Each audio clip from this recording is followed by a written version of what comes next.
The first time I realized something was wrong was when the smell of coffee made me gag.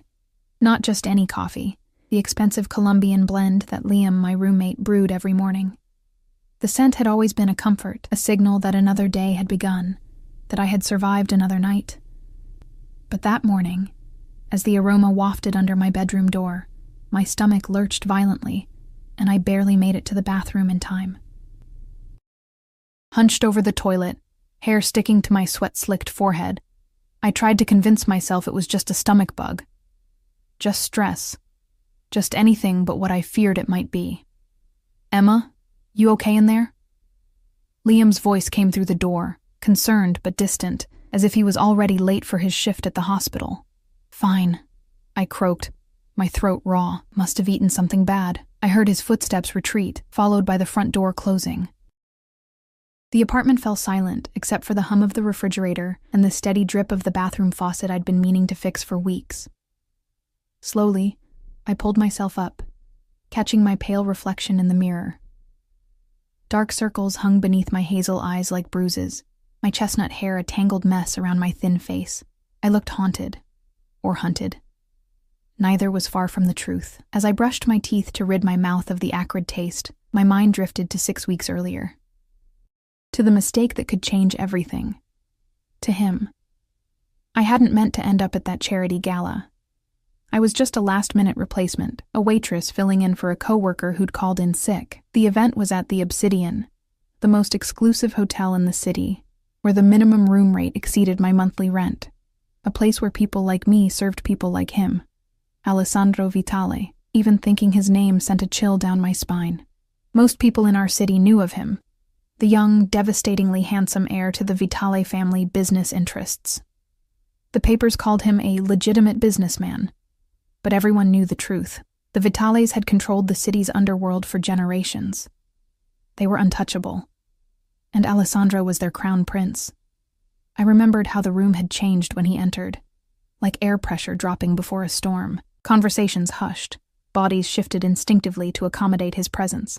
He moved with the casual confidence of a predator in its natural habitat, flanked by 2 men whose bulky suits couldn't quite conceal their weapons. I hadn't meant to catch his eye. I was nobody.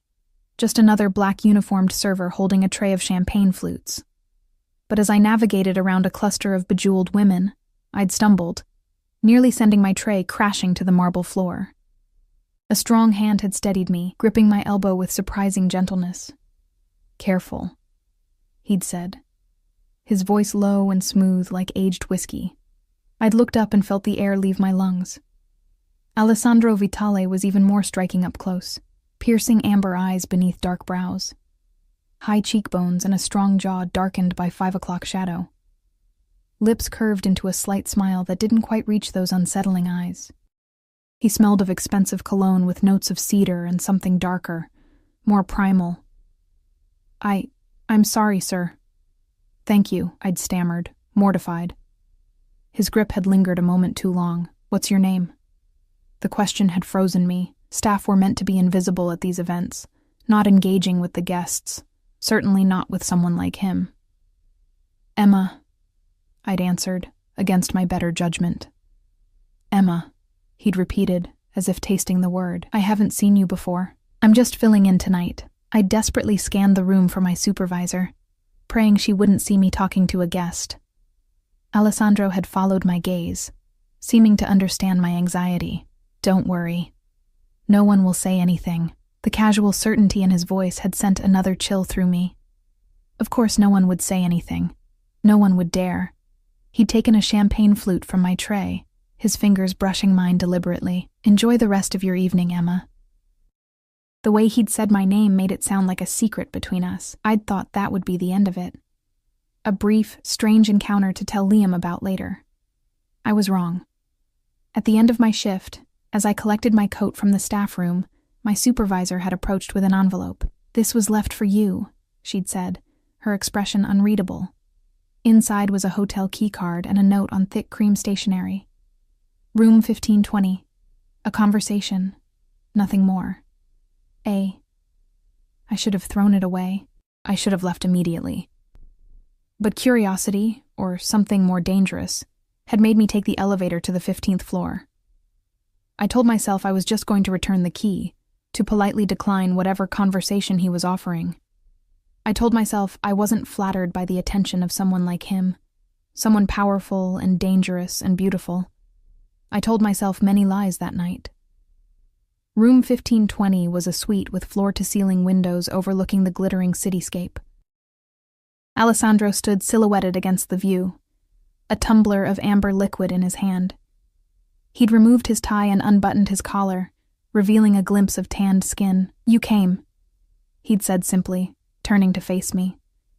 I shouldn't be here. My voice had sounded small in the vast room. Yet here you are. He'd gestured to the sofa. "Please sit. Would you like a drink?" I'd remained standing. "I can't stay. I just came to..." "Return the key?"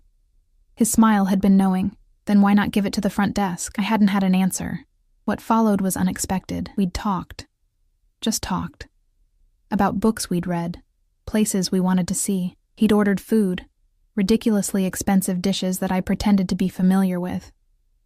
He'd asked about my life, seeming genuinely interested in my mundane struggles, my student debt, my shared apartment, my dreams of finishing my nursing degree someday. Not once had he mentioned his family or business. Not once had he made an inappropriate advance, until I'd gotten up to leave hours later, lightheaded from wine and attention. "Will you stay?" he'd asked. Suddenly close, his hand warm on my waist. I should have said no. Now, 6 weeks later, I splashed cold water on my face and tried to gather my courage. I needed to know for sure. I dressed quickly in jeans and a sweater, grabbed my purse, and headed to the corner pharmacy, avoiding eye contact with the cashier as I purchased a pregnancy test. Back in my bathroom, I followed the instructions with trembling hands, then set the test on the counter and paced the small space while waiting for the result. 3 minutes felt like 3 hours. When I finally forced myself to look, 2 pink lines stared back at me. Undeniable and life-altering. Pregnant. I sank to the floor, clutching the test in my shaking hand. What was I going to do? I was 25, barely making ends meet, still trying to piece together enough money to finish my nursing program. I had no family to help. My parents had died in a car accident when I was 19, leaving me alone except for Liam, my childhood friend who'd offered me his spare room when I could no longer afford my own place. And the father. I hadn't seen Alessandro since that night. He'd asked for my number, but I'd been too overwhelmed by what had happened between us to give it to him. Too ashamed of how easily I'd fallen into his bed, how desperately I'd responded to his touch. Too terrified of what it might mean to be connected to someone like him. But there was something else.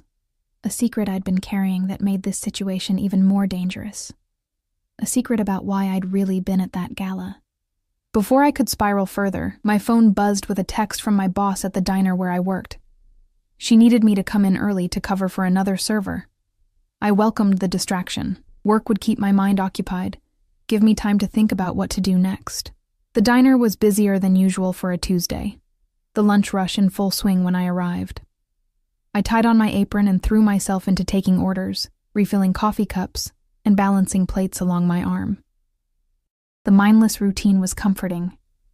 It was during a rare quiet moment, as I wiped down a vacated booth, that I felt it, that peculiar shift in the atmosphere that I'd only experienced once before. The ambient noise of the diner seemed to dim. Heads turned subtly toward the entrance. I didn't need to look up to know who had walked in. My body sensed his presence before my mind could process it, like prey instinctively aware of a predator. Slowly, I straightened and turned. Alessandro Vitale stood just inside the entrance, as out of place in this greasy spoon diner as a wolf in a petting zoo. He wore a charcoal suit that probably cost more than my yearly rent, his dark hair perfectly styled, his face impassive as his amber eyes scanned the room, then locked on me. My heart stuttered. How had he found me? Why was he here? He moved toward me with that same fluid grace I remembered, his bodyguard hovering near the door, watching everything. The other customers pretended not to stare, but I could feel their curiosity like a tangible thing. "Emma," Alessandro said when he reached me, his voice just as I remembered. Deep, smooth, with the faintest trace of an Italian accent. "What are you doing here?" I whispered, suddenly conscious of my cheap polyester uniform, my hair hastily pulled back, the smudge of ketchup on my sleeve. "We need to talk." His expression revealed nothing, but there was a tension in his jaw, a hardness around his eyes that hadn't been there before. My manager appeared at my elbow, her eyes wide with recognition and fear. "Emma, you can take your break now if you need to." I nodded numbly, untying my apron with clumsy fingers.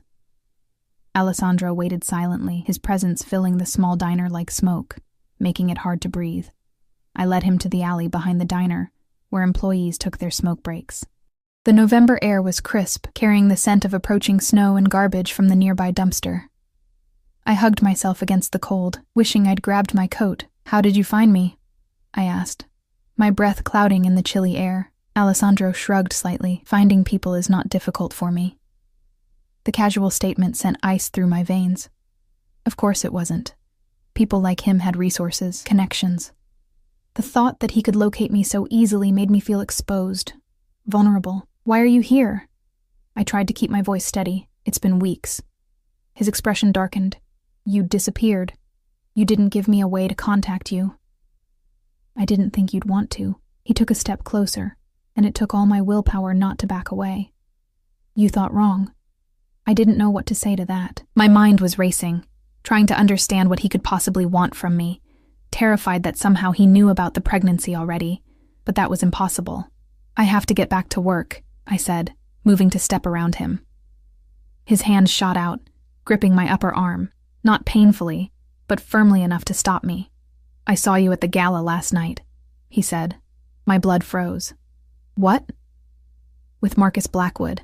The name hung in the air between us like a death sentence.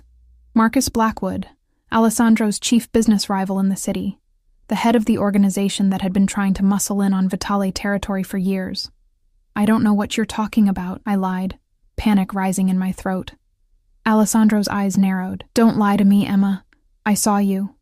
Same uniform, same company, different name tag." I swallowed hard. It was true. After our night together, I'd switched my shifts at the catering company to avoid any chance of running into him again. But last night, they'd been short-staffed for the Blackwood Foundation fundraiser, and the money they'd offered was too good to pass up.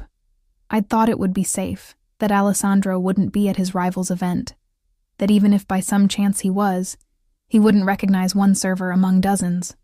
I'd been wrong, again. "It was just a job," I said. "I serve at events. That's what I do." His grip tightened slightly. "And did you serve Blackwood the same way you served me?" The accusation stung like a slap. "Is that what you think happened between us? That I serviced you?" I wrenched my arm from his grasp, anger momentarily overriding fear. "I'm not a prostitute." Something flashed in his eyes, regret perhaps, or surprise at my defiance. "That's not what I meant." "It's exactly what you meant." I wrapped my arms around myself again, suddenly exhausted. "Look, I need this job.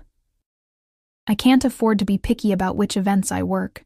Alessandro studied me for a long moment, his expression unreadable.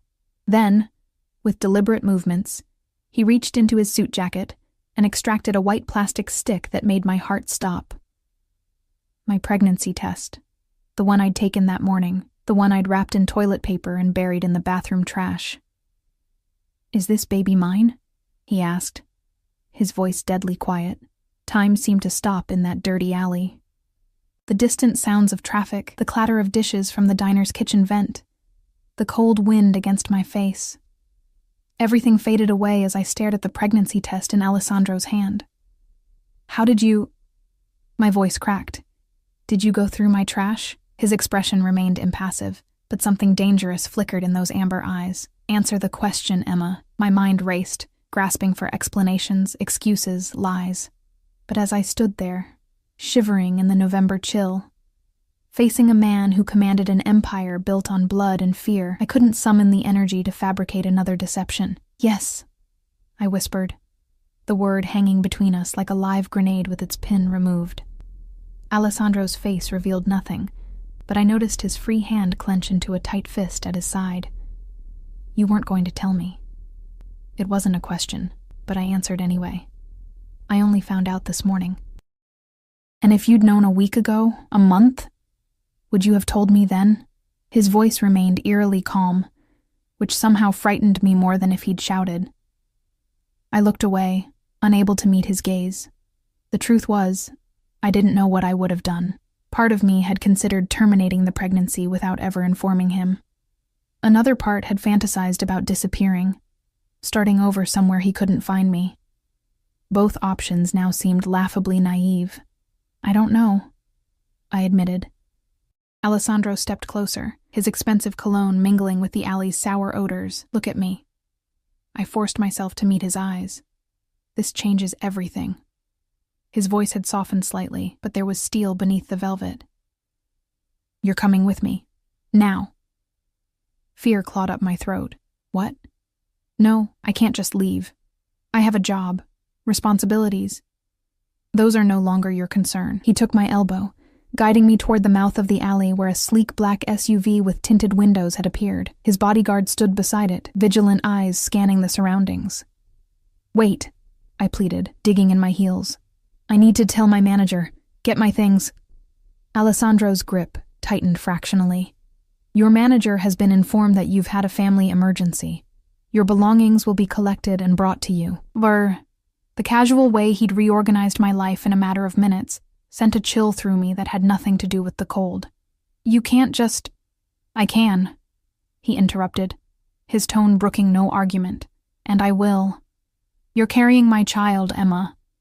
That makes your safety my priority. Safety. The word echoed in my mind as he opened the SUV's rear door.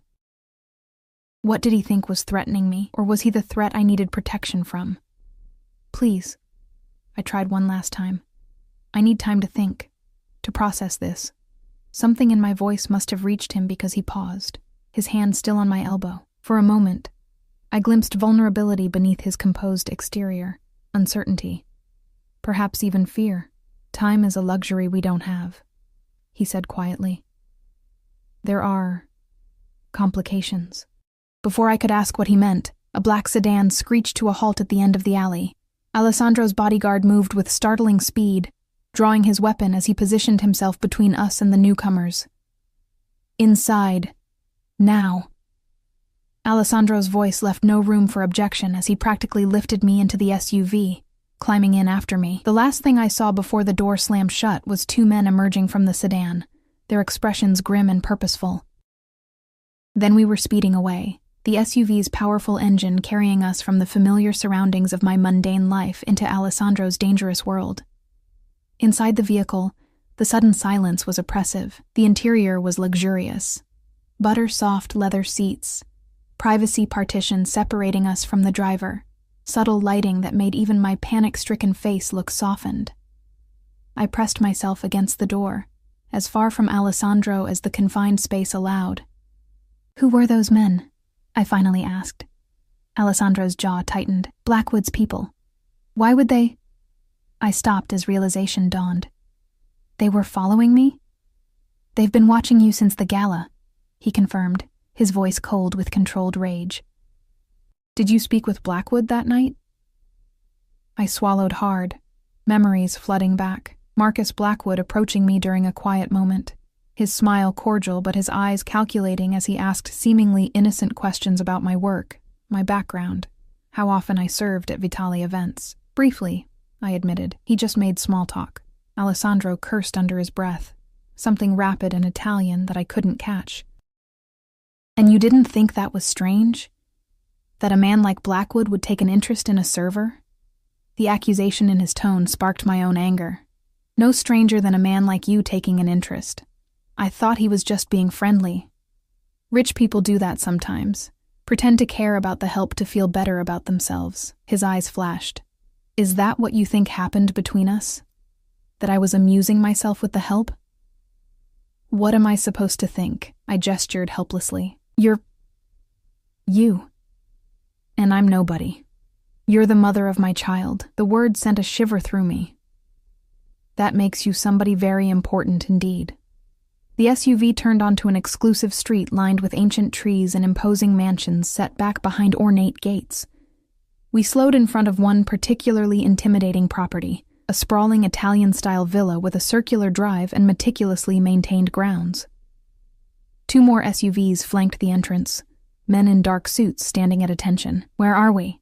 I asked, though I already knew the answer. "My home," Alessandro replied simply. "You're home now." Panic surged again.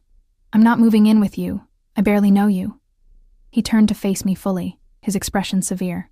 "You know me well enough to have created a life with me, and circumstances have eliminated your choices in this matter." "What circumstances?" "Those men." "Who are they really?" Alessandro was silent as the SUV pulled to a stop. Only when his bodyguard had opened the door and scanned the surroundings did he answer. "Blackwood has been looking for leverage against me for years. You, and now our child, are that leverage." The implications of his statement hit me like a physical blow. "You think he would hurt me to get to you?" "I know he would." Alessandro's voice was flat, certain.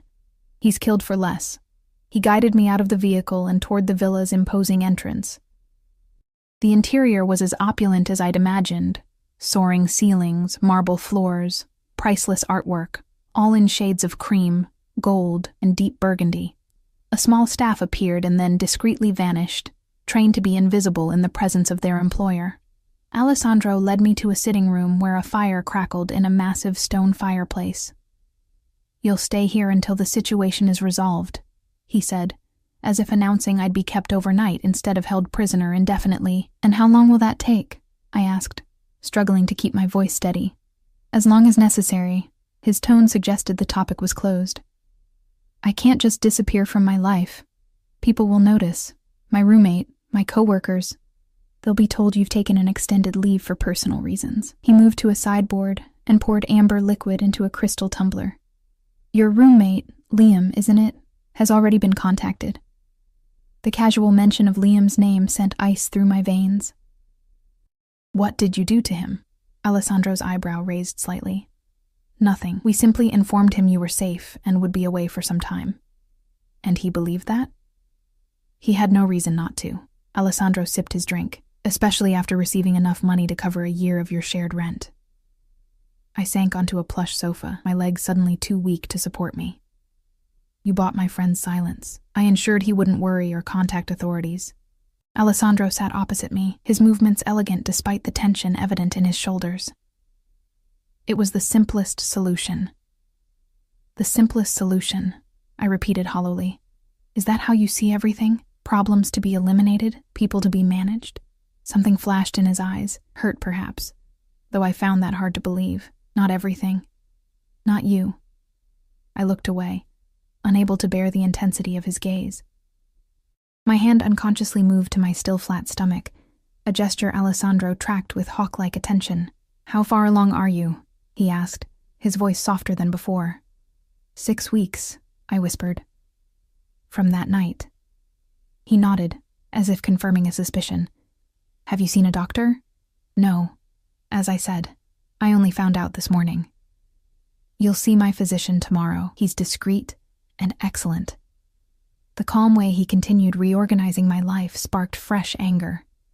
"Don't I get any say in this? In any of it?" Alessandro set his tumbler down with deliberate care. "Would you prefer I left you unprotected? Left you vulnerable to Blackwood's men? They wouldn't hesitate to use you and our child to destroy me. Why would he care about me? About us?" I gestured between us. It was one night. We're nothing to each other. The moment the words left my mouth, I knew I'd made a mistake. Alessandro's expression hardened, his eyes turning cold. "You are carrying my heir," he said, each word precise and deadly. "The next generation of the Vitale family. That makes you everything to me." He rose and moved toward me with predatory grace. "And it makes you Blackwood's most valuable target." I shrank back against the sofa cushions as he loomed over me, his presence overwhelming in the luxurious room. "I need to understand something, Emma." His voice had dropped to a dangerous whisper. "How did Blackwood know to approach you specifically? Out of all the servers at the gala, why you?" Fear clawed at my throat as I stared up at him.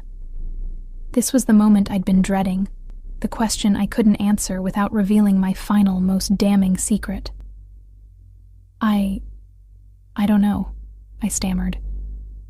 "Maybe he saw us talking that night, at the Obsidian. Maybe one of your enemies noticed and told him." Alessandro studied me for a long, terrifying moment. I could almost see the calculations behind his eyes, the weighing of possibilities. Perhaps, he finally said, though his tone suggested he wasn't convinced.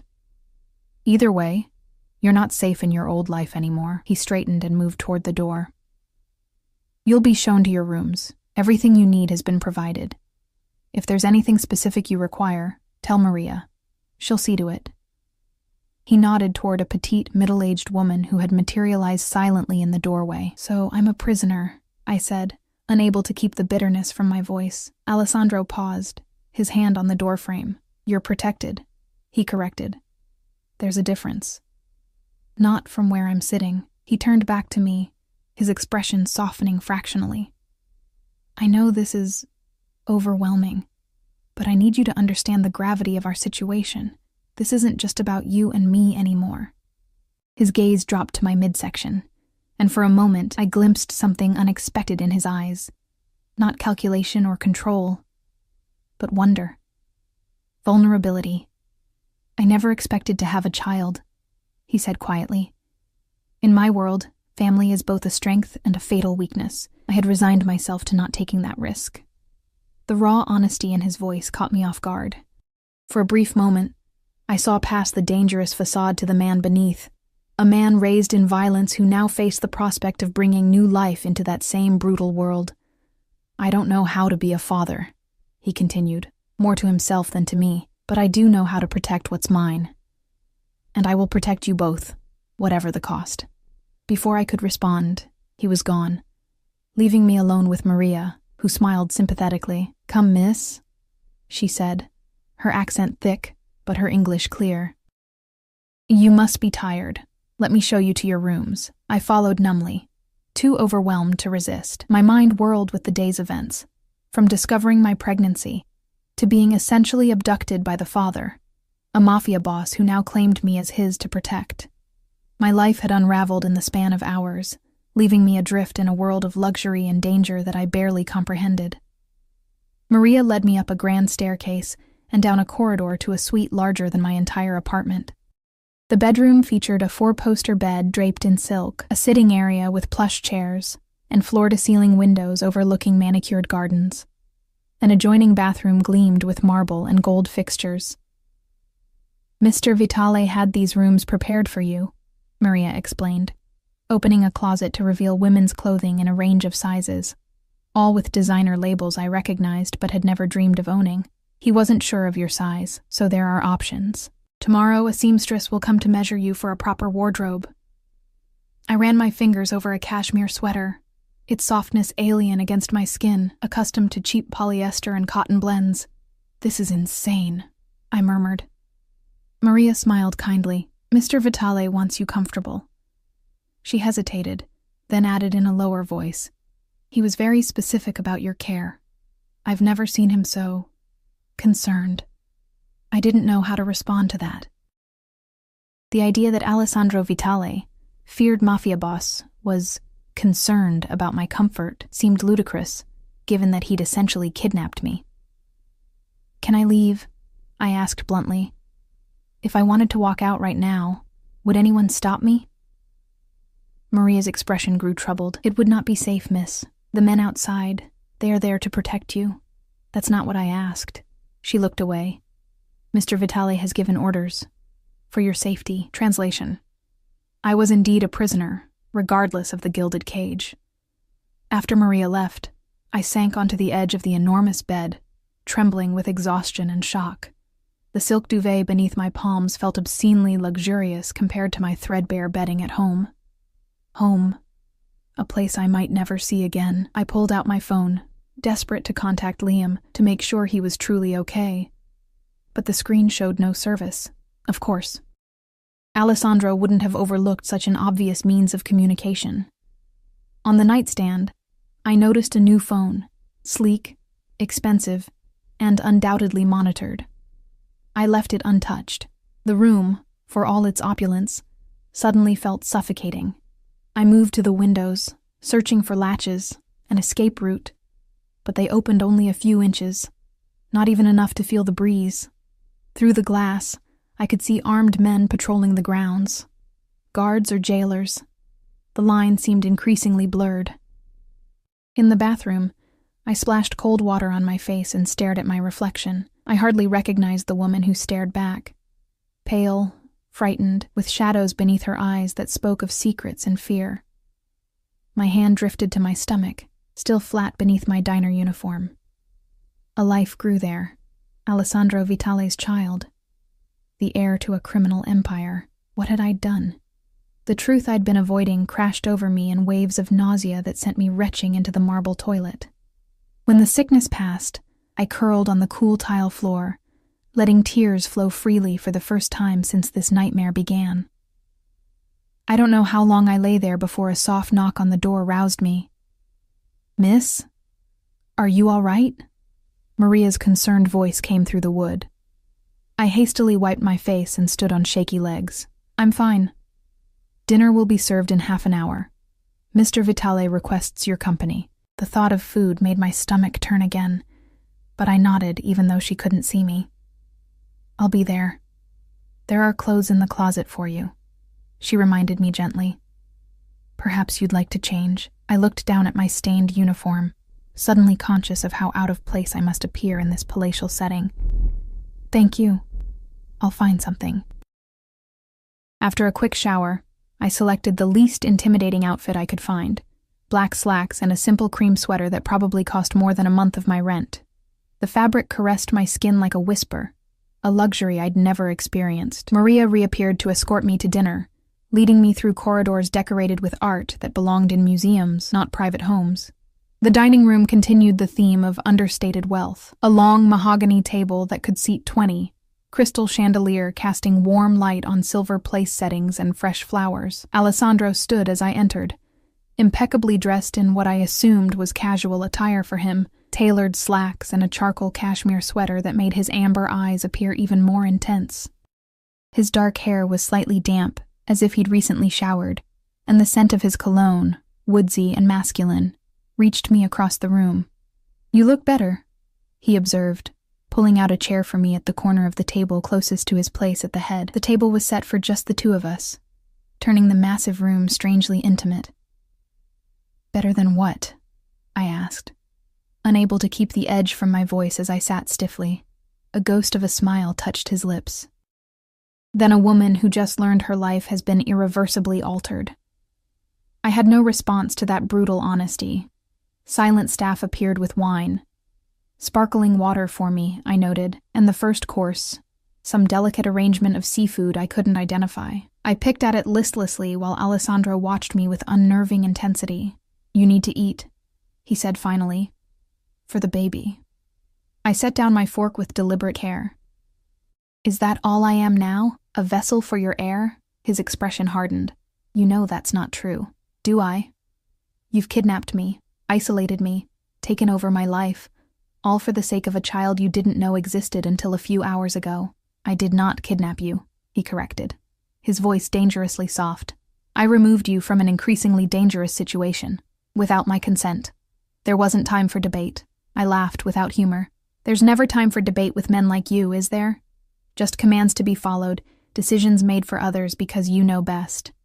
Alessandro set his wineglass down with deliberate control. "Men like me?" he repeated. "And what kind of man do you think I am, Emma?" The question hung between us, loaded with implications. What kind of man was Alessandro Vitale? A criminal, certainly. Dangerous, undoubtedly. But also the father of my child.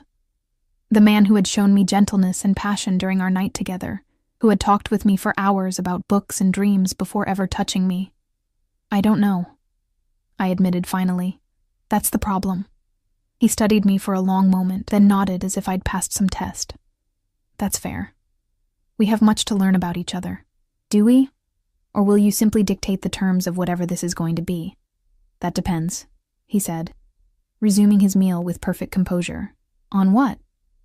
"On whether you can be honest with me," his amber eyes fixed on mine with predatory focus, "starting with why you were working Blackwood's event. The real reason." My breath caught. This was the moment I'd been dreading, the question that could destroy whatever tenuous safety I'd found in Alessandro's protection. "I told you," I began, hating how weak my voice sounded. It was just a job. I need the money. Alessandro set down his cutlery, his expression now completely closed. I'm going to give you one more chance to tell me the truth, Emma. After that, I'll have no choice but to find the answers elsewhere, and I promise you won't like my methods. The threat hung in the air between us, all pretense of civility stripped away. This was the man others feared, the ruthless head of a criminal organization who had clawed his way to power through violence and intimidation. Are you threatening me? I whispered. I'm promising you consequences for continued deception. He leaned forward slightly. You're carrying my child. That earns you considerations others wouldn't receive. But my patience has limits. The weight of my secrets pressed down on me like a physical thing. I'd been running for so long, hiding so much, and now, trapped in this beautiful prison with a dangerous man who held my future in his hands, I had nowhere left to hide. My father, I began, the words burning my throat like acid. Worked for the Blackwoods. Alessandro's expression didn't change, but I sensed his sudden, complete attention. He was their accountant, I continued, unable to stop now that I'd begun. Not for their legitimate businesses, but for the other things. He handled their money laundering, their offshore accounts, everything. Go on, Alessandro prompted when I hesitated. I took a shaky breath. When I was 19, the FBI approached him. They had enough evidence to put him away for decades, but they offered him a deal if he'd testify against Marcus Blackwood's father. Understanding dawned in Alessandro's eyes. The car accident that killed your parents. It wasn't a question. My blood ran cold at the realization that he'd investigated me, knew details of my past that I'd shared with no one. It wasn't an accident, I confirmed, my voice barely audible. The brakes were cut. Both my parents died instantly, and the FBI claimed they couldn't prove it was murder, said I had no case. I laughed bitterly, but they made sure I knew who was responsible. They wanted me angry, wanted me to help them build a new case against the Blackwoods. Alessandro's expression had grown thunderous. They used a grieving 19-year-old girl as bait. They offered me protection in exchange for information, I corrected. But I was too scared. I disappeared instead, changed my name, moved across the country, cut ties with everyone I knew. Emma isn't your real name, he said softly, another piece falling into place. I shook my head. It's Elizabeth. Elizabeth Calloway. Or it was. And you've been running ever since, until 6 months ago when they found me again. An FBI agent named Cooper. He said they'd kept tabs on me, that they knew I was struggling financially, that they could help if I'd just do one small thing for them. Alessandro's knuckles whitened around his wine glass. Infiltrate Blackwood's circle, get close enough to gather evidence. I nodded miserably. They wanted anything that could link him to illegal activities, conversations, documents, names. I took the catering job because they knew both the Blackwoods and the Vitalis used that company for their events. And then you met me, Alessandro said, his voice deceptively calm. Did they instruct you to sleep with me as well? To gather intelligence on both families? The accusation stung like a physical blow. No, I never planned for that to happen, yet it did. Quite convenient for your FBI handlers. Tears burned in my eyes. I haven't told them anything about you. About us. I couldn't. Why not? Wasn't that your mission? Because, I faltered, unable to articulate the confusion of emotions he stirred in me. Because it felt wrong. That night wasn't part of any plan. It was just real. Alessandro studied me, his expression unreadable. The silence stretched between us, taut with unspoken accusations and confessions. Do they know you're pregnant? He finally asked. No one knows except you. I only found out this morning, remember? He nodded, seemingly lost in thought. When he spoke again, his voice had regained its usual controlled calm. Blackwood must have realized you were working both sides. That's why his men were following you. Or the FBI let something slip, I suggested. Agent Cooper isn't exactly subtle. Either way, you're compromised. Alessandro rose from his chair and moved to the window, his back to me. And now carrying my child. The Blackwoods would see that as an unexpected bonus. Leverage against both me and the FBI. The clinical way he assessed the situation sent a chill through me. So what happens now? He turned, his expression resolute. Now, I deal with the complications, all of them. Fear clutched at my throat. What does that mean? It means I protect what's mine. His eyes dropped to my stomach, then back to my face. It means I eliminate threats to your safety and the safety of our child. You can't just eliminate the FBI, I said, horrified by the implication. A cold smile touched his lips. You'd be surprised what I can do. Please, I whispered, rising from my chair. Don't make this worse. More violence won't solve anything. Violence is sometimes the only language men like Blackwood understand. Alessandro moved closer, his presence overwhelming my senses. You lied to me, Emma, or Elizabeth, or whatever your name truly is. You came into my life under false pretenses, working for people who would see me imprisoned. I backed away until I hit the edge of the table. I'm sorry. I didn't have a choice. We always have choices. He reached out, his fingers brushing my cheek in a touch so gentle it made me tremble. You chose to come to my room that night. You chose to lie in my bed. You chose to keep our child a secret. And you chose to take me prisoner, I countered, even as I fought the urge to lean into his touch. I chose to protect you, he corrected, his voice dropping to a whisper.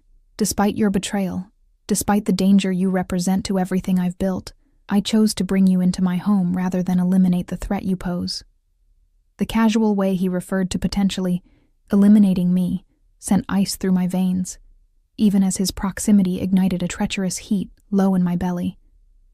Why? I dared to ask. Why not just solve the problem? His amber eyes darkened as they searched mine. Because from the moment I saw you, I wanted you in a way I've never wanted anyone. Because that night meant something to me too, something I can't explain or justify. His hand slid to cup the nape of my neck, his touch possessive yet tender. And now you carry my child, my blood.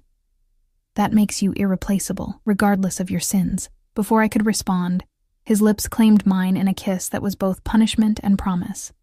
Gentle, yet demanding. Against my better judgment, I responded, my body remembering the passion we'd shared, craving the connection despite everything that stood between us. When he finally pulled away, his breathing was as ragged as mine. His composure fractured to reveal the raw desire beneath. You belong to me now, he said, his voice rough with emotion. You and our child. I will destroy anyone who threatens that. Blackwood, the FBI, anyone. Do you understand? It wasn't a question so much as a declaration of intent, a glimpse into the dangerous mind of a man who had built an empire on violence and control. A man who now considered me his possession, to be protected and contained in equal measure. I understand, I whispered, though I wasn't sure I did.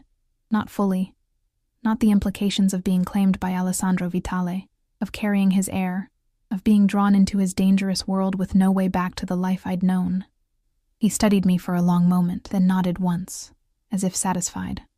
Tomorrow you'll see the doctor, then we'll discuss our next steps. He straightened, his mask of control sliding back into place. For now, rest. You've had a difficult day. An understatement so profound it would have made me laugh if I weren't so close to tears. As if sensing my emotional turmoil, Alessandro softened slightly. I know this isn't what you planned, Emma. It isn't what either of us planned, but we'll find a way forward, together. Do I have a choice? The question slipped out before I could stop it. His expression grew serious. Your choices now extend only as far as they don't endanger our child or compromise our security. Beyond that? He shrugged slightly. We'll negotiate. With that ambiguous promise, he escorted me back to my rooms, his hand resting possessively at the small of my back. At the door, he paused, something vulnerable flickering across his features. Despite everything, he said quietly, I'm glad about the baby. I never thought I'd have a family of my own. The simple confession caught me off guard, reminding me that beneath the dangerous exterior was a man with his own fears and desires, his own concept of family shaped by whatever upbringing had forged him into the person he was now. Good night, Emma, he said, pressing a gentle kiss to my forehead, before retreating down the corridor, leaving me alone with my thoughts and the growing realization that my life had irrevocably changed. not just because of the child I carried, but because of the man who had claimed us both as his. Inside my gilded prison, I moved to the windows overlooking the estate grounds. Darkness had fallen, but security lights illuminated the gardens, revealing armed men patrolling the perimeter. Not just protecting me from Blackwood's people, I realized, but ensuring I couldn't escape. My hand drifted to my stomach, to the tiny life growing there, unaware of the dangerous world it would be born into. Alessandro's heir, a child of two worlds, my ordinary existence and his empire of shadows. What are we going to do? I whispered to my unborn child, tears slipping down my cheeks. There were no good options. If I somehow escaped, Blackwood's men would find me. If I contacted the FBI, I'd be putting my child in danger and betraying Alessandro in a way he might never forgive. And if I stayed, accepting Alessandro's protection and all it entailed, I'd be choosing a life intertwined with violence and power I never wanted. A soft knock interrupted my spiraling thoughts. "Come in," I called, quickly wiping away my tears. Maria entered, carrying a tray with tea and what looked like biscuits. "Mr. Vitale thought you might like something soothing before bed," she explained, setting the tray on a small table. I thanked her automatically, struck by this small gesture of consideration from a man who had essentially kidnapped me hours earlier.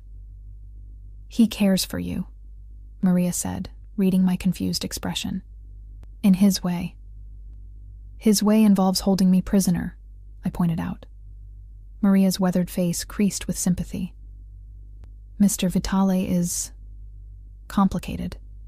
He's had to be, to survive in his world." "Did you know his family?" I asked, curious despite myself. "Before him?" She nodded, pouring the tea with practiced movements. "I served his father and his grandfather before that, 3 generations of Vitales." "Were they all like him?" Maria considered the question carefully. "No," she finally said. "Alessandro is different. His father was cruel for cruelty's sake. His grandfather was cold, calculating. Alessandro," she paused, searching for words. "He does what he believes necessary, but takes no pleasure in it. And he protects those he considers his own. Like possessions," I murmured. "Like family," she corrected gently. "Something he's had precious little of in his life." The revelation stirred something in me, not pity exactly, but understanding. What kind of childhood had Alessandro experienced, growing up in a family built on violence and fear? What had shaped him into the man he was now, capable of tenderness one moment and cold calculation the next? "Thank you for the tea," I said, suddenly exhausted by the emotional weight of the day. Maria smiled kindly. "Sleep well, Miss Emma. Tomorrow will bring its own challenges." After she left, I sipped the tea, chamomile with honey, soothing and warm, and tried to quiet my racing mind. So many secrets revealed, so many questions still unanswered. My hand drifted again to my stomach, to the life that had complicated everything, yet somehow simplified it too. Whatever happened next, whatever choices I made, they would no longer be just for myself. I had a child to consider, a child who would be born into danger regardless of what I did.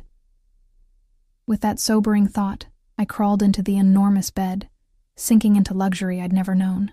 Despite my fear and uncertainty, exhaustion claimed me quickly, pulling me into dreams filled with amber eyes and whispered promises of protection that felt more like threats. I woke to sunlight streaming through partially opened curtains, momentarily disoriented by the unfamiliar surroundings, the silk sheets against my skin, the vast expanse of the mattress beneath me, the ornate ceiling above, all reminders that yesterday hadn't been a nightmare, but my new reality.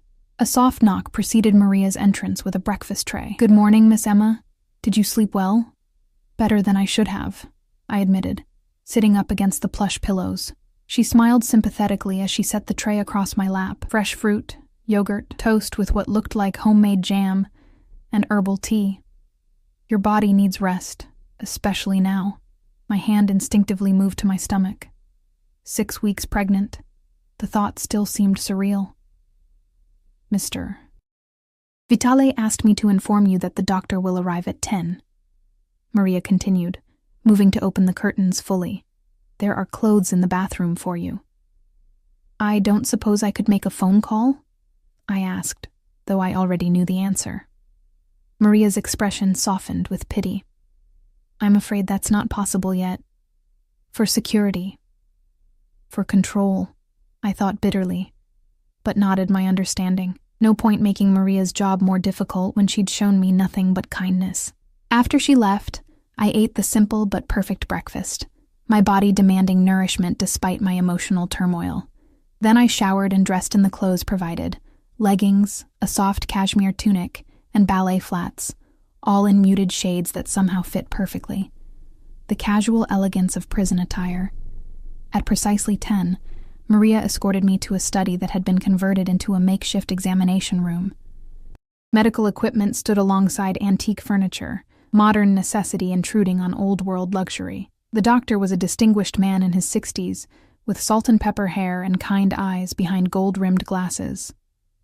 Miss Palmer, he greeted me, using my false name with no indication he knew otherwise. I'm Dr. Bennett. Please, make yourself comfortable. His manner was professional and gentle as he conducted a basic physical examination, drew blood, and prepared for an ultrasound. Throughout, he explained each step, treating me as a patient rather than a possession, a courtesy I appreciated more than I could express. This will be cold, he warned as he applied gel to my abdomen. Let's take a look at your baby, my baby. The words sent a shock through me, a strange mixture of fear and something warmer, more primal. Until this moment, the pregnancy had been an abstract concept, a complication in an already complicated situation. But as Dr. Bennett positioned the wand, and a rapid whooshing sound filled the room, the reality of the life growing inside me became undeniable. That's the heartbeat, he explained, his voice gentle. Strong and regular, exactly what we want to hear. Tears filled my eyes unexpectedly. That sound, fast, persistent, alive, was my child, Alessandro's child, a tiny being with its own heartbeat, oblivious to the dangerous circumstances of its creation. Everything looks perfect, Dr. Bennett continued, adjusting the screen so I could see the small blob that would become our baby. Based on measurements and your last period, you're right about 6 weeks along, due date approximately mid-July. I stared at the screen, mesmerized by the tiny flickering that indicated a heartbeat. It's so small, I whispered. About the size of a sweet pea right now, he confirmed with a smile, but growing rapidly. The door opened, and Alessandro entered, his expression unreadable as he took in the scene. Doctor? Dr. Bennett nodded. Everything is progressing normally, Mr. Vitale. A healthy pregnancy so far. Alessandro's gaze moved to the screen, to the tiny life we'd created. For a moment, his composed facade cracked, revealing wonder and something that might have been fear before he controlled his expression once more. The heartbeat, he said quietly, moving closer. Would you like to listen?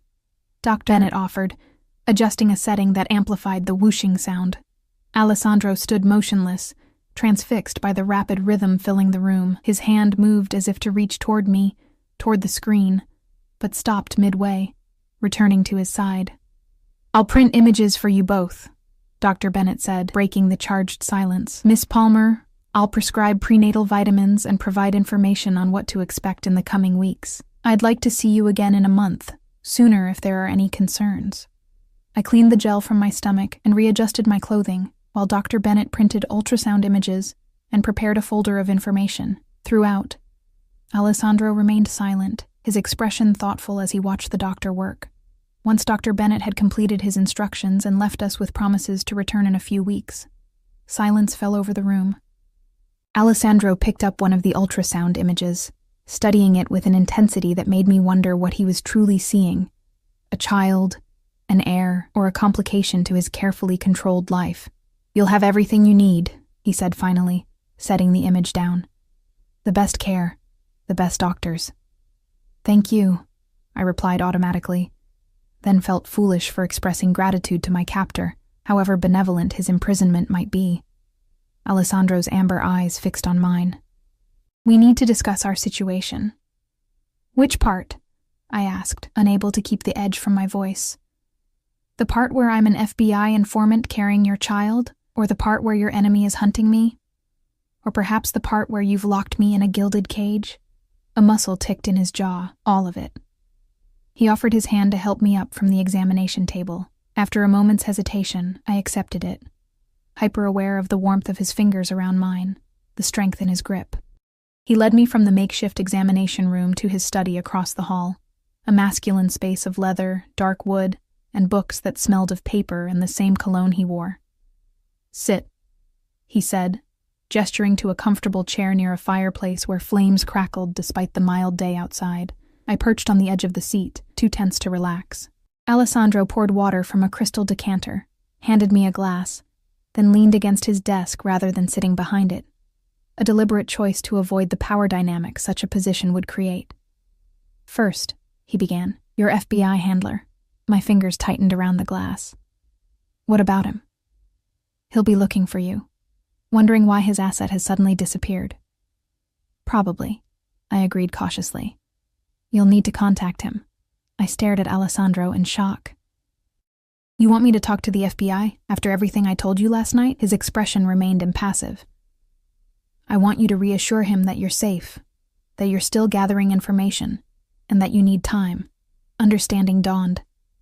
"You want me to lie to keep them off your back?" "I want to prevent a federal manhunt that would complicate our situation further," he corrected. "Once Agent Cooper believes you're still working your assignment, he'll be patient. That gives us time to address the Blackwood problem more permanently." A chill ran through me at the implication in his tone. "What are you planning to do? The less you know about that, the better." Alessandro pushed away from the desk and moved to the window, his back to me as he surveyed his estate. "Blackwood has been a thorn in my side for years. His interest in you merely accelerates the inevitable. You're going to kill him," I said flatly. It wasn't a question. Alessandro turned, his expression cold. "I'm going to eliminate a threat to my family." Family. The word hung between us, loaded with meanings neither of us had fully grasped yet. We weren't a family in any traditional sense. Just a Mafia boss, his pregnant captive, and the unborn child connecting them. "And after?" I asked, setting down my glass before my shaking hands could betray me. "After Blackwood is dealt with. What happens to me? To us?" I gestured to my stomach. Something softened in Alessandro's expression. He crossed the room to kneel before my chair, bringing his face level with mine in a gesture that surprised me with its humility. "That depends on you," he said quietly. "On what you want." The question caught me off guard. What I want? Since when does that matter? It has always mattered. His hand reached for mine, warm and solid. "From the moment you walked into my hotel room." I pulled away, confusion and anger flaring. "You've given me no choices, Alessandro. You took me from my life, isolated me from my friends, made decisions about my future without consulting me. That's not how people treat someone whose wants matter." He absorbed my outburst without flinching. "I acted quickly to protect you. Both of you," he amended, glancing at my midsection. "The circumstances required immediate action, not democratic deliberation." "And now? Do the circumstances still require my imprisonment?" Alessandro's jaw tightened. "You're not a prisoner. You're under protection." "Semantics," I scoffed. "If I can't leave, can't contact my friends, can't make my own decisions, what would you call it?" He stood abruptly, pacing the length of the study with controlled energy. "What would you have me do, Emma? Release you back to your apartment, your minimum wage jobs, your FBI handlers, leave you vulnerable to Blackwood's men? Abandon my child to whatever fate awaits it in your world? It's my child too," I reminded him, rising to face him. "And yes, I'd like the freedom to choose my own path, dangerous or not." Alessandro moved toward me with predatory grace. "Even if that path puts our baby at risk?" The question struck like a physical blow. He'd found my weakness, the fierce, unexpected protectiveness I already felt toward the tiny life inside me. I wouldn't risk my child's safety, and he knew it. "That's not fair," I whispered. "Nothing about this situation is fair," he agreed, stopping inches from me. "But it is reality. Our reality now." I looked up into his amber eyes, searching for cruelty or manipulation, but finding only resolve and something deeper, more complex. Concern. perhaps even tenderness. "I don't want to be your prisoner," I said quietly. "Or your possession. I can't live like that, even in luxury."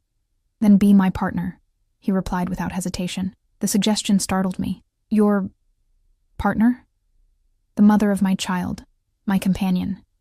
Eventually, perhaps more." His hand rose to cup my cheek, thumb brushing gently across my skin. "But yes, my partner in facing whatever comes next." The offer was tempting in ways I didn't want to admit, even to myself. There had been a connection between us from that first night. Not just physical attraction, but something deeper. A recognition that defied logic or explanation. "You barely know me," I reminded him. "The real me, not the waitress you met at the gala." A small smile touched his lips. "I know you're brave, resilient, loyal, even to an FBI agent who exploited your grief. And I know there was truth between us that night, regardless of the circumstances that brought you to my door." His perception unnerved me. "And my history with the FBI, my betrayal?" "You were a pawn in their game," he said dismissively. "Used and manipulated by men with badges who claim moral superiority while employing the same tactics they condemn in others. That doesn't excuse what I did." "No," he agreed, "but it explains it. And explains why you didn't report about me, why you kept our night together separate from your assignment." His confidence in my feelings was both accurate and presumptuous. "You seem very sure about my motives. Am I wrong?" he challenged softly. I couldn't meet his gaze, couldn't lie about this. "No," I admitted. Alessandro's hand slid to the nape of my neck, drawing me closer. "Then be honest with yourself, Emma. There's something between us that existed before you knew about the baby, before I knew about your connection to the FBI. Something real." His proximity was intoxicating, awakening memories of our night together. His hands on my body, his lips against my skin, the way he'd made me feel both protected and exposed, vulnerable and powerful. "Even if that's true," I whispered, "it doesn't change who you are, what you do." "No," he agreed. "I am what life has made me, as are you. The question is whether we can build something new together, something better for our child." His vision was seductive, not just security and luxury, but belonging, purpose, a family constructed from the broken pieces of our separate lives. Yet beneath the promise lurked the reality of who Alessandro was, a man who had ordered deaths, who controlled a criminal empire, who would eliminate Marcus Blackwood without remorse. Could I live with that knowledge? Could I raise a child in that world? "I need time," I said finally, "to think, to adjust to all of this." Alessandro studied me for a long moment, then nodded once. "Time I can give you, but not freedom, not yet. Not until Blackwood is no longer a threat." It wasn't everything I wanted, but it was a concession, a recognition of my autonomy that I hadn't expected. "Thank you." "Don't thank me for basic decency," he said, a shadow crossing his features. "I've taken enough from you already." The admission of wrongdoing surprised me, revealing a capacity for self-reflection I hadn't anticipated. This man was more complex than the cold Mafia boss I'd initially perceived, capable of tenderness and remorse alongside ruthless protection of what he considered his. "I'll arrange for you to call your FBI handler tomorrow," Alessandro continued, moving toward his desk. "Maria will help you prepare what to say. Just enough to keep him at bay while I deal with Blackwood." I nodded, recognizing both the trust and the constraint in his offer. "And after that?" Alessandro looked at me, his gaze softening as it dropped briefly to my stomach before returning to my face. "After that, we begin building a future. Together, if you'll have me. Apart but connected, if you won't. But either way, safe and provided for." The options weren't as limited as before. Not complete freedom, but not permanent captivity either. A choice of sorts, with boundaries defined by our shared responsibility to the child we'd created. "I should rest," I said, suddenly exhausted by the emotional weight of our conversation. Alessandro nodded, moving to open the study door. "Of course. We can continue this discussion when you're feeling stronger."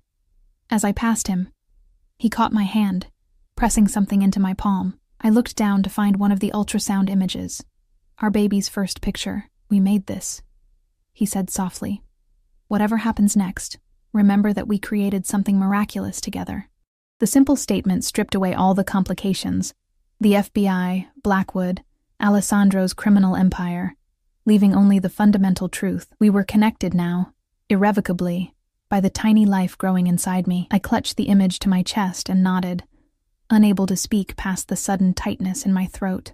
As I returned to my rooms, guided by the ever-present Maria, I felt something shift within me, not acceptance of my situation exactly, but recognition of its complexity.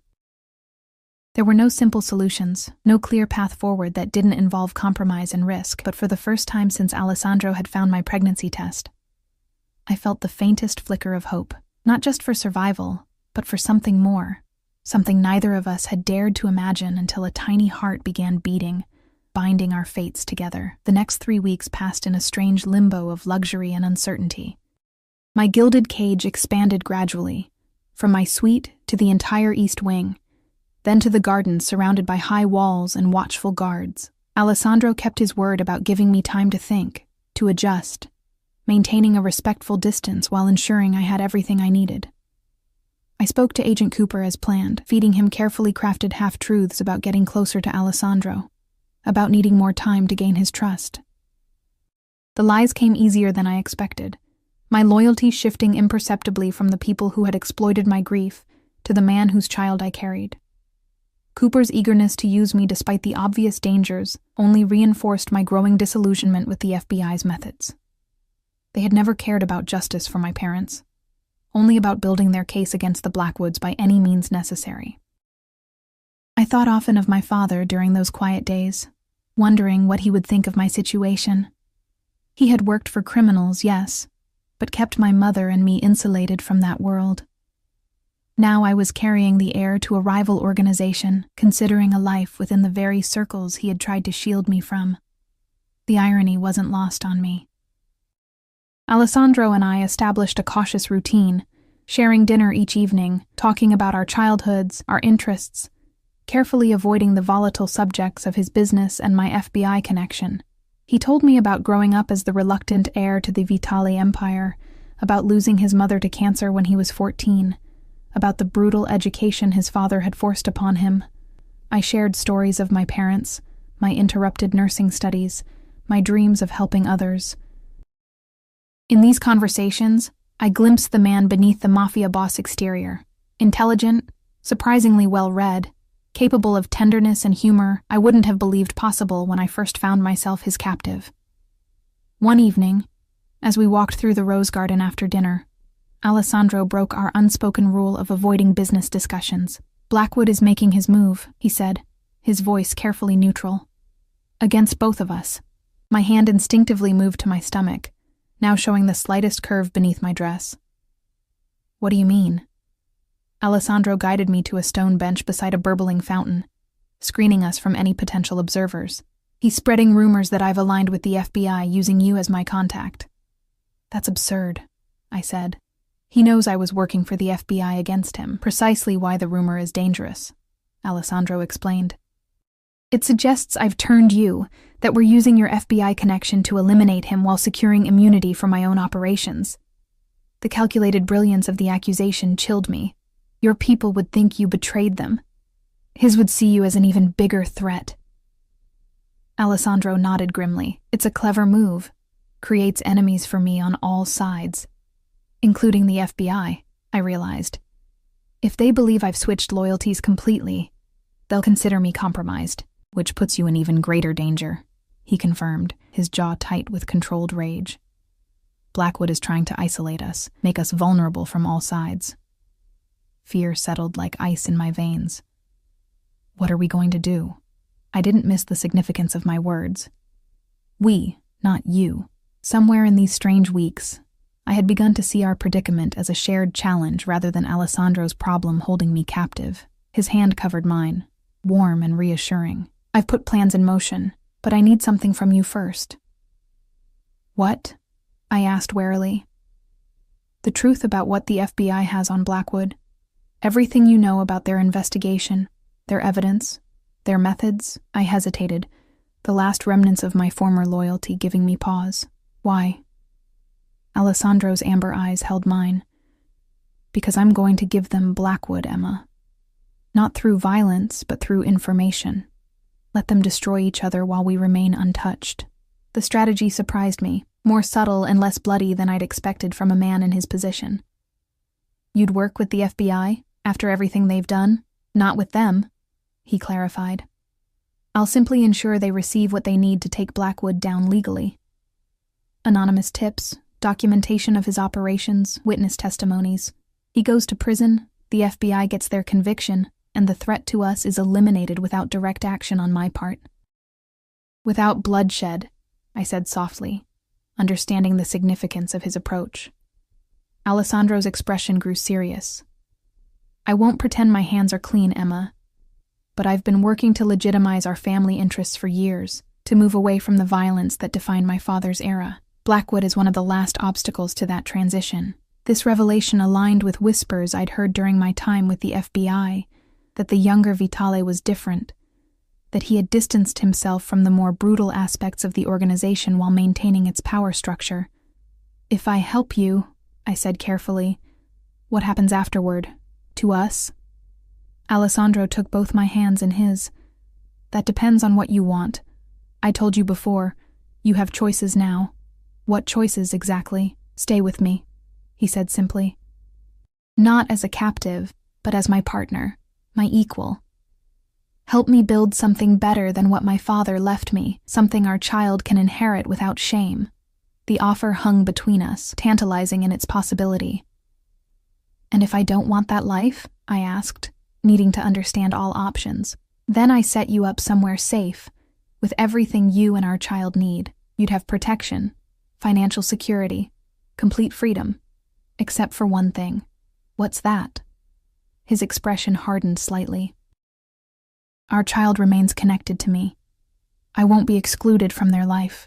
I nodded, having expected nothing less. And the FBI? Once Blackwood is dealt with, we sever that connection permanently. I have leverage to ensure they leave you alone. The plan was comprehensive, offering me more genuine choice than I'd had since my parents' murder. Stay and help Alessandro reshape his empire into something more legitimate, or leave with his support and protection, co-parenting from a distance. I need to know one thing, I said, meeting his intense gaze. If I stay, what exactly am I agreeing to? I won't be involved in anything illegal, Alessandro. I won't expose our child to violence or danger. He nodded, understanding my boundaries. I've been transitioning our interests to legitimate businesses for years.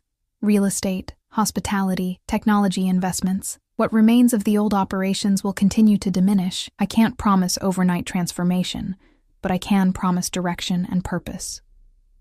His sincerity was palpable, his vision of the future clear and determined. This wasn't a hastily constructed promise to appease me, but a path he'd already begun walking, before I entered his life. Why would you do this for me? I asked softly. Change your entire world? Alessandro's expression softened as he reached out to touch my cheek. Not for you. Because of you. Because seeing my world through your eyes has confirmed what I already knew. That I want something different for our child than what my father wanted for me. His hand drifted to my slightly rounded abdomen, and because what I feel for you isn't something I'm willing to lose. The admission hung in the air between us, more intimate than any physical touch. Alessandro Vitale, feared Mafia boss, was offering not just protection or partnership, but his heart, damaged and guarded though it might be. I need to think, I said, overwhelmed by the implications of his offer. Alessandro nodded, withdrawing his touch reluctantly. Take whatever time you need, but we must move against Blackwood soon, before his accusations gain more traction. That night, I lay awake for hours, weighing my options, considering futures I'd never imagined. The practical choice would be to accept Alessandro's protection from a distance, to raise our child with his financial support but separate from his world. Yet something deeper pulled me toward the more difficult path, staying, helping him transform his empire, building something together from the broken pieces of our separate lives. Not just for our child, but for ourselves. By morning, I'd made my decision. I found Alessandro in his study, surrounded by papers and looking exhausted, as if he hadn't slept. He rose when I entered, his expression guarded yet hopeful. "I'll help you with Blackwood," I said without preamble. "I'll tell you everything I know about the FBI's investigation." Relief flickered across his features. "Thank you." "And afterward," I continued, my heart racing, "I want to stay. Not as your prisoner or your protected asset, but as your partner. Your equal." Alessandro moved around his desk slowly, as if afraid sudden movement might change my mind. "You're certain?" I nodded, placing a hand on my stomach where our child grew. "I want our baby to have both parents.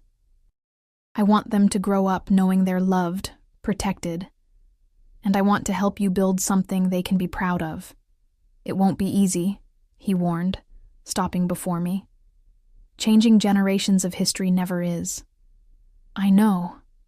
I met his gaze steadily, but nothing worth having ever comes easily. His smile then, warm, genuine, transforming his usually guarded features, made my breath catch. Alessandro reached for me, his touch gentle as he drew me into his arms. "I promise you won't regret this," he whispered against my hair.